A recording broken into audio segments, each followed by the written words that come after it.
Ce matin, à Duras, dans le Lot-et-Garonne, Ségolène fait son marché.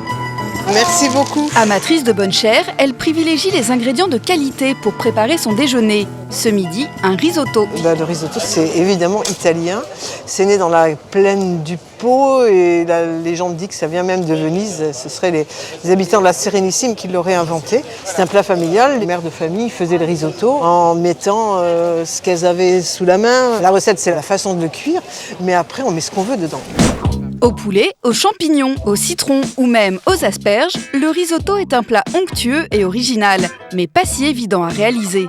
Alors pourquoi s'y risquer quand on a des invités ? Parce que c'est bon, tout simplement, c'est délicieux. Quand c'est bien fait, c'est un plat extraordinaire. Encore faut-il y arriver. Vous allez découvrir toutes les astuces pour réussir son risotto à coup sûr. Ce plat, Ségolène le maîtrise à la perfection. Démonstration dans sa cuisine d'été à Montségur, en région bordelaise. Elle tente une nouvelle recette de saison, un risotto chorizo figue. Le goût va très bien se marier. Le côté sucré de la figue et le côté épicé du chorizo, ça va être tout à fait excellent. Première règle pour réussir son risotto, le choix du riz. Automatiquement un riz rond. Et surtout pas un riz long. Vous voyez la différence? D'abord, on le voit, c'est pas du tout le même riz. Vous avez un riz presque translucide. Ici, vous avez un riz très blanc. Et à l'intérieur, il est beaucoup plus riche en amidon. Il va absorber l'eau de cuisson. Celui-là n'a pas la capacité d'absorber l'eau de cuisson. En moyenne, un riz rond absorbe 7 fois et demi son volume d'eau, soit près de 3 fois plus qu'un riz normal. Ségolène choisit donc d'utiliser un riz rond qu'elle commande sur Internet. Ça, c'est un Vialone Nano, c'est ce qu'il y a certainement de mieux pour faire le risotto. Autrement, on peut faire avec un carnaroli ou un arborio, mais il faut un riz rond. Si on fait avec autre chose que du riz rond, c'est pas du risotto. Après le riz, le deuxième ingrédient déterminant, le bouillon de volaille.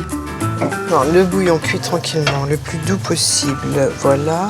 Pendant ce temps-là, le riz cuit dans une poêle sans eau, avec seulement quelques oignons et un peu de matière grasse. Ensuite, Ségolène va mouiller son riz. Je prends le vin avec lequel je vais commencer la cuisson du risotto. Oh, ça c'est au feeling, on va dire. Puis elle ajoute, louche après louche, le bouillon. Touche de bouillon. Et on mélange, et on mélange, et on mélange. Ça fait les muscles, hein, jusqu'à ce que le liquide soit absorbé. Plus le riz est imprégné de liquide, plus c'est dur à tourner. Il faut se donner du mal pour faire des bonnes choses. Les choses faites trop vite sont toujours ratées. Pour un risotto parfaitement onctueux, elle remue sa préparation pas moins de 16 minutes. À la fin, elle introduit sa garniture, cuite préalablement, quelques épices et sa touche personnelle. Alors un peu de vinaigre parce que ça va réveiller là aussi, c'est comme les épices, ça va leur donner un petit peu plus de mordant. C'est tonique on va dire, le vinaigre, même pas 100 grammes. Dernière étape déterminante, le beurre et le parmesan pour l'onctuosité. Dégustation. C'est délicieux. Moi ce que j'aime c'est la douceur, le moelleux de ce risotto qui devient crémeux comme par mystère. Pour maîtriser l'art du risotto, le mieux c'est encore de suivre un cours. Pour 25 €, Anita, Roland et Christine sont de retour sur les bancs de l'école, culinaire. Je sais les manger, mais les cuire, les préparer, je ne sais pas. Ce sera une première. Ce n'est pas un chef italien qui donnera ses astuces, mais Thierry Brionne, chef cuisinier breton. Au programme, une recette aux encornets. Premier conseil du chef, utiliser le matériel adapté. C'est préférable de le cuire dans quelque chose d'assez évasé, pour avoir une évaporation plus rapide. Si je fais un risotto là-dedans, je vais un petit peu plus galérer. Pour les oignons, Je pleure. Ah oui, c'est dur. Et là, j'ai pas de solution miracle. pas de solution miracle, mais une astuce pour ne pas les carboniser. On met un petit peu de sel fin sur l'oignon, ce qui va permettre à l'oignon de relâcher plus rapidement son eau. Et qui dit relâcher de l'eau dit humidité, donc on a un risque bien sûr moins de brûler.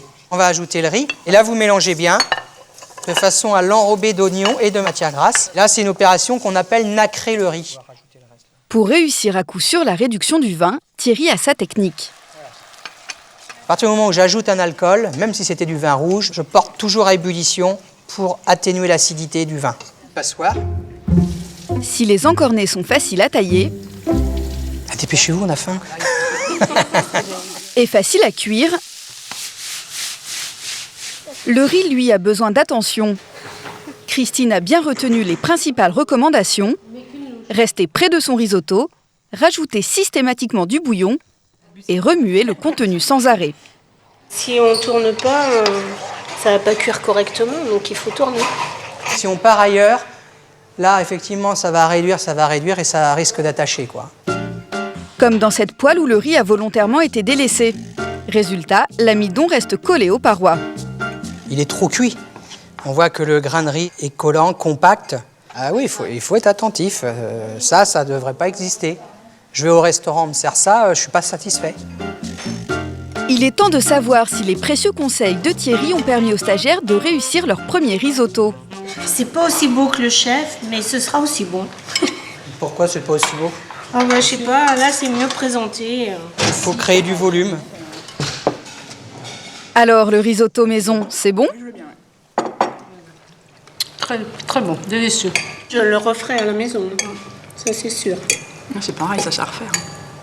Une réussite qui a nécessité du temps et beaucoup d'attention. Maïté, elle, réussit son risotto en un tour de main et quasi les yeux fermés. On ne peut pas le rater. On ne peut pas rater. C'est impossible. Pourquoi?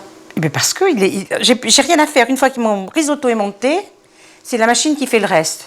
Rapide, gustative et inratable. Grâce à son autocuiseur, cette bordelaise n'a rien à surveiller. Elle mélange tout, garniture, riz et bouillon. Détail crucial, la quantité d'eau correspond exactement à 2,5 fois le poids du riz. Il y en a pour quelques petites minutes, mais pas beaucoup. Là, je suis presque au chômage. Je regarde mon autocuiseur. J'ai rien à faire. Vous imaginez? Il n'y a pas besoin de remuer. Allez, ma belle. Seulement 6 petites minutes plus tard, le risotto fenouil jambon cru de Maïté est prêt. Il ne reste plus qu'à ajouter beurre et parmesan. Très bien. On sent bien en bouche les grains qui sont quand même moelleux, sans être trop raplapla, mais qui sont bien entiers. Pour la dégustation, c'est son compagnon Joël qui va jouer au cobaye. Attention, il sait se montrer impartial. Et il est bon? Il manque un tout petit peu de sel. Oui, mais tu sais, moi je sale peu. Oui. Il faut se mettre, toi tu es gourmand de sel, moi moins. Maintenant, vous n'avez plus d'excuses pour ne pas réussir un risotto.